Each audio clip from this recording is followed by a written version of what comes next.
10 reasons why people love learning from podcasts on this episode of Podcastification.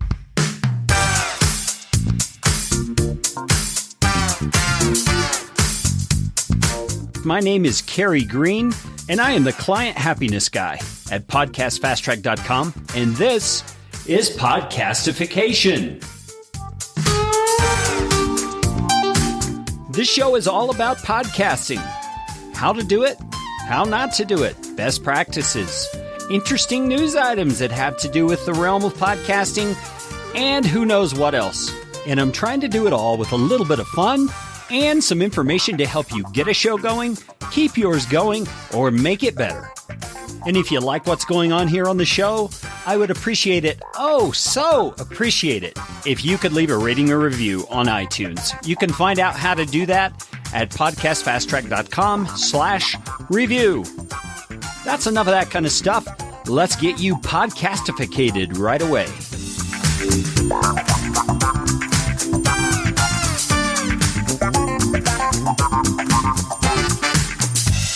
You know what spawned this episode is that I was reached out to by a guy named Chris Manek. And Chris, I hope I'm pronouncing your name correctly. It's M-A-N-A-K.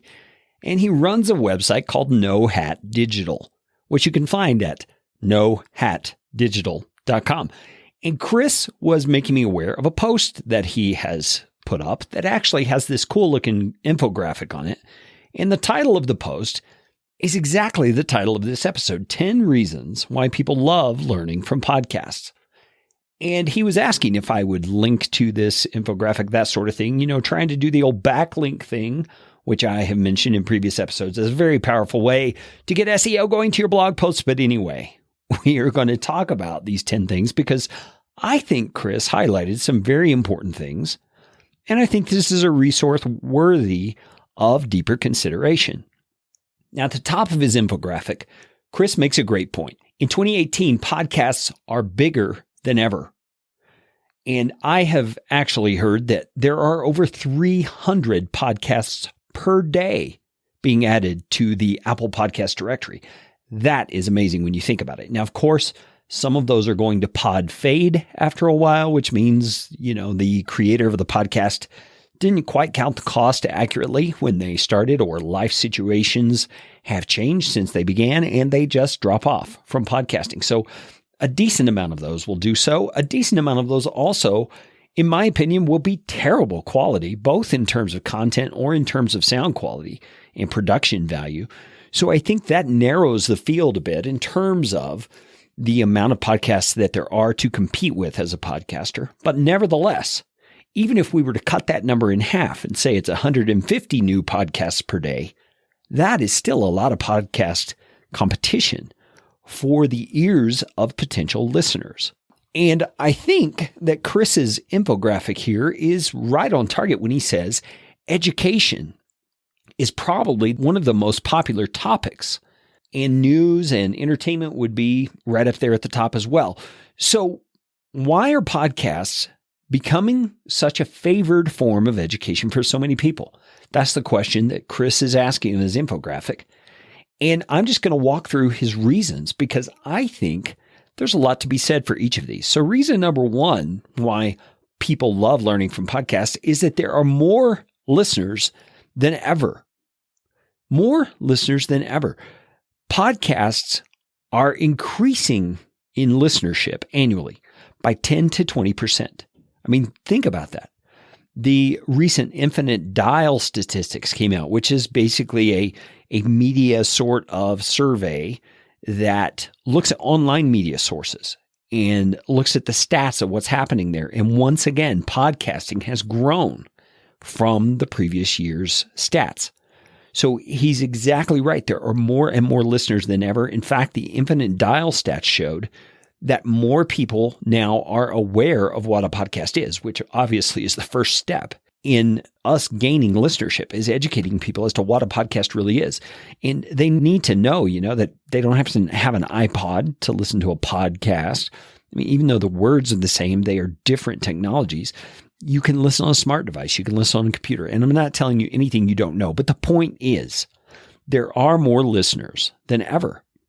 These people are out there looking for ways to grow, to learn, to be entertained, to be informed, to keep up on the news that's happening around them. And that's one of the reasons podcasts are something that people are turning to, because you can do it anywhere. Number 2, there are more podcasts than ever. As I mentioned, there are a lot of podcasts per day being added to the Apple Podcast directory. That's not to include things like Spotify, which is quickly growing. And if your podcast is not on Spotify, by the way, you should ensure you get it on Spotify. If you are interested in knowing how to get your podcast on Spotify, there's 2 ways that I know of. Number 1 is through your media host, which Libsyn offers a destination type integration with Spotify. So you can submit your show right there. You just have to include certain criteria in the way that you submit your show. So go to your Libsyn destinations and find out more about that if you're a Libsyn subscriber. I believe Blueberry does this as well.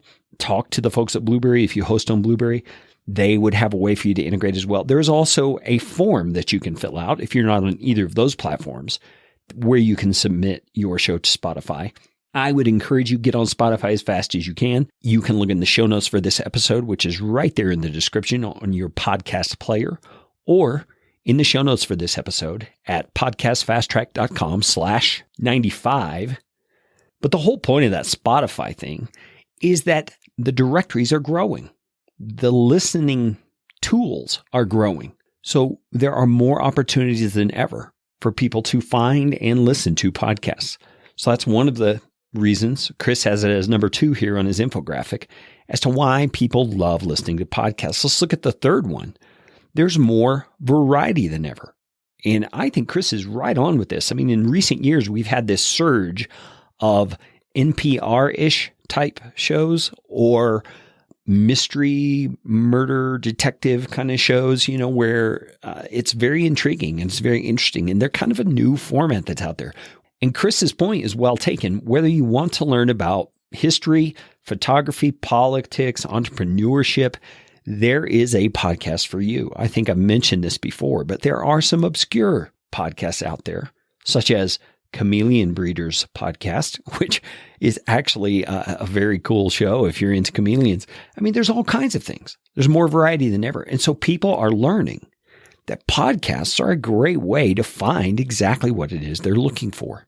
Now, the fourth reason that people are turning to podcasts more and more is because of something we all know, and that is that podcasts are free. By and large, that's true.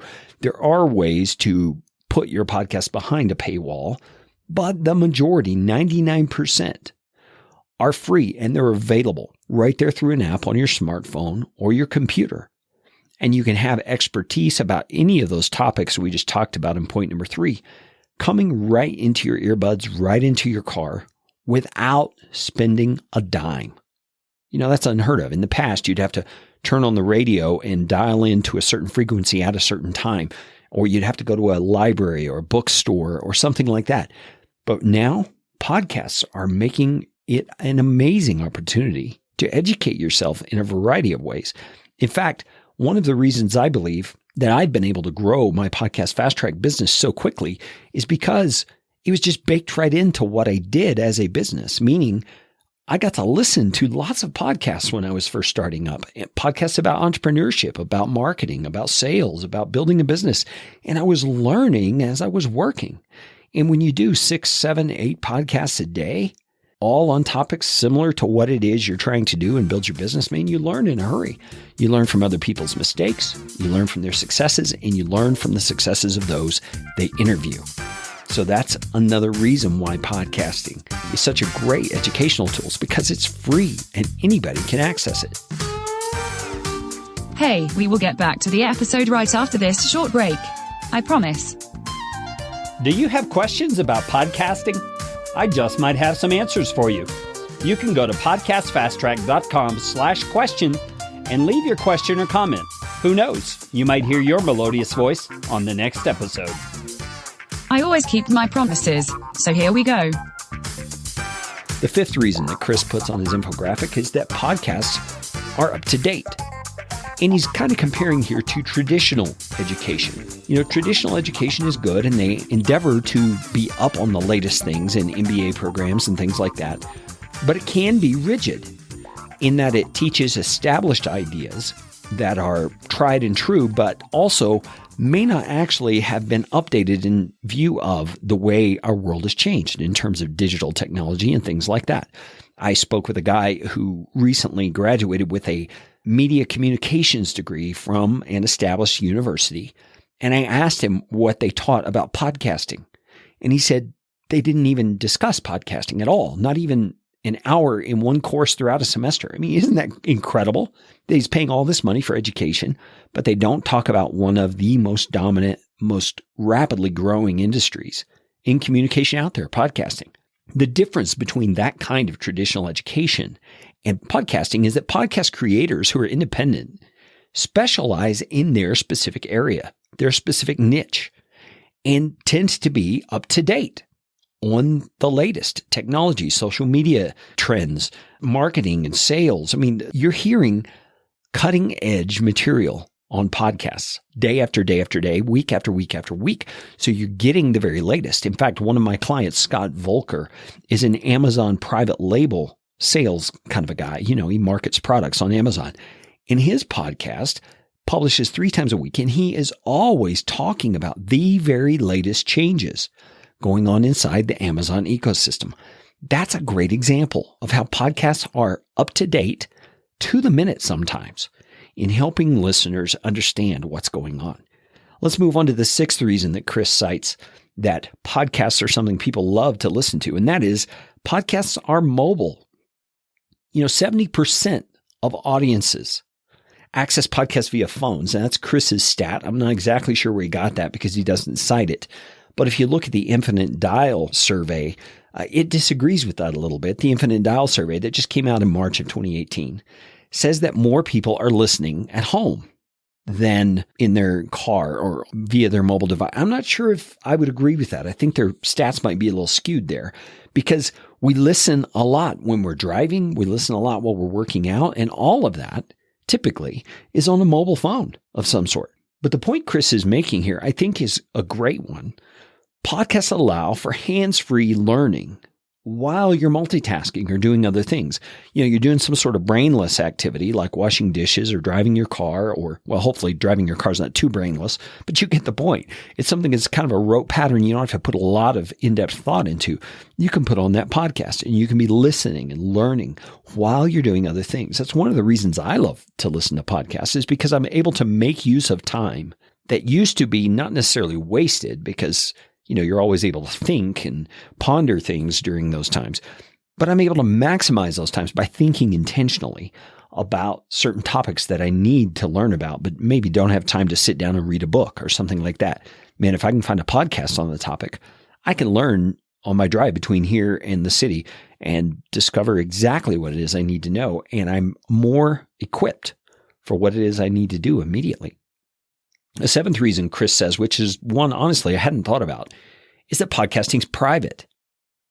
That's really interesting to think about. He says, as the educational sector becomes more politically charged, your choices in what you choose in terms of education can have social consequences. So you take a course on this publicly in a public university or whatever, people are going to know. But with podcasts, your choices and your interests are your own. So he's saying that because people can choose to privately listen to something that no one else is going to know they listen to, they can educate themselves on things like perhaps politics or religion or, different interests or hobbies that they have that they may not have thought about. Another point that Chris points out, this is point number 8 on his list of 10 reasons why people love podcasts, is that you can choose your speed. Now, I don't know if you've discovered this on your podcasting apps, but you can actually change the speed with which that episode plays back. I mean, if you want to hear me sound like a chipmunk, crank that baby up to 1.5 or 2.5 times speed, and you will hear what it sounds like. You can even slow it down if you need to. You can choose the speed at which you are able to consume the information. I typically do listen at a faster rate just because I've become accustomed to it.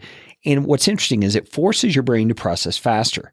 I'm sure in years to come, we're going to see some kind of research about the effects of listening at faster speed, blah, blah, blah, blah, blah. I don't know if that's actually going to be the case. But to me, that's an advantage, because if I only have 20 minutes to get somewhere, but I've got a 40-minute episode of a podcast that I need to listen to, I can put that baby at 2.5 times and I can listen and still get the gist of what that podcast is talking about by the time I get to my destination. It really is an amazing thing. In fact, a lot of times I drive from where I live in the mountains of Colorado to Denver or to Colorado Springs, both of which are about 2 hours away. And I can probably listen to 8 to 10 episodes of podcasts between now and then, depending on the length of the episodes, because I listen at a faster speed. And it's almost like I'm sitting in a day's worth of class in the amount of time I'm driving in 2 hours to the city. And it's an amazing thing. Now, another point that Chris makes here, this is point number 9, that I'm not sure is going to be for much longer, at least on many podcasts, is that there's very little advertising. He does make the point that most podcasts mention their sponsors at the beginning of the podcast or perhaps in a post roll at the end, but that most of the time there are not mid-roll type things where the information is interrupted. I am hearing more and more mid-roll advertising. I mean, some of the more professionally produced podcasts like Gimlet Media are beginning to do that a lot more. So I'm not sure this point is really going to last for very long, unless it's the small scale independent podcasters like you and I who are not interrupting their content with advertisements or sponsor messages or even their own sorts of promotional materials like I've been doing in my episodes. I mean, this could be a reason that people love podcasts, but I'm not so sure. I think, for example, if you listen to the Tim Ferriss show, I mean, more than the first 5 minutes is taken up with advertisements from Tim's sponsors. And I know Tim probably knows this, and I'm not sure if his sponsors do, but a lot of people on their podcasting apps, and maybe you didn't know this either, you can put a setting for that particular podcast that skips a certain amount of time just the minute you hit the play button, and it starts further into the podcast. I've wound up doing that with Tim's show because I don't usually like to listen to all the advertisements that he has at the beginning. So I'll set that thing to start at 5 minutes in or 6 minutes in, and I usually jump right into the middle of Tim's introduction of his guest or of his topic.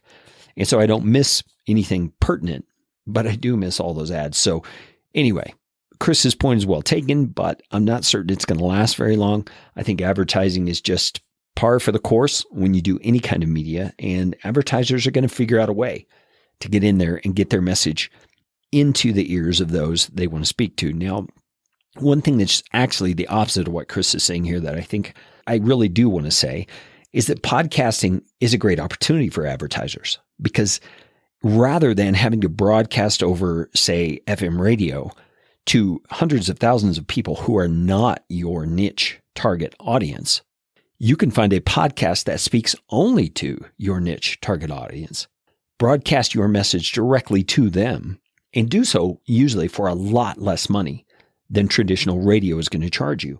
So if you're an advertiser, if you're a person who's looking for ways to get in front of your ideal audience, man, I think podcasting is a no-brainer, and you ought to start looking through Apple Podcasts for people who podcast about what your company or your product does, and do so in a way that's professional and in a way that you'd want to be affiliated with, and reach out to that person and talk about some sort of arrangement, because there is a great opportunity there. Now, the 10th reason that Chris says people love learning from podcasts is because it's a great way to teach without spending lots of money. Now, he says the average cost per month to run a successful podcast is between $20 and $45 plus some production time. So he's talking about your media hosting. He's talking about the cost of any equipment you need. He's talking about websites if you need to host a website, all of that. He's saying it's just as easy to teach as it is to learn through the use of a podcast. I like to listen to podcasts because I like to learn, but I podcast because I like to teach. I really do. I love doing these kinds of episodes for you to help you understand the benefits of your podcast and the ways to do it better. It's just a great asset, I think, to anybody who is in a mindset of growth and a person who wants to learn. So that's Chris's 10 reasons why people love learning from podcasts. I would be curious to hear some of the reasons you love listening to podcasts. You can comment wherever you see this podcast displayed on social media, or you can reach out to me directly at carrie@podcastfasttrack.com. You can see the infographic that Chris created on the show notes page for this website, and in the podcast players, there will be a link to the show notes page on the Podcastification website so that you can go directly there and see it. You know what time it is. It is time to go out and make it a podcastificating day. This show is brought to you by Podcast Fast Track, where my team provides professional podcasting services without the time suck. Full production, editing, and show notes all in one monthly subscription package. You can find out more at podcastfasttrack.com. Now go out and make it a podcastificating day.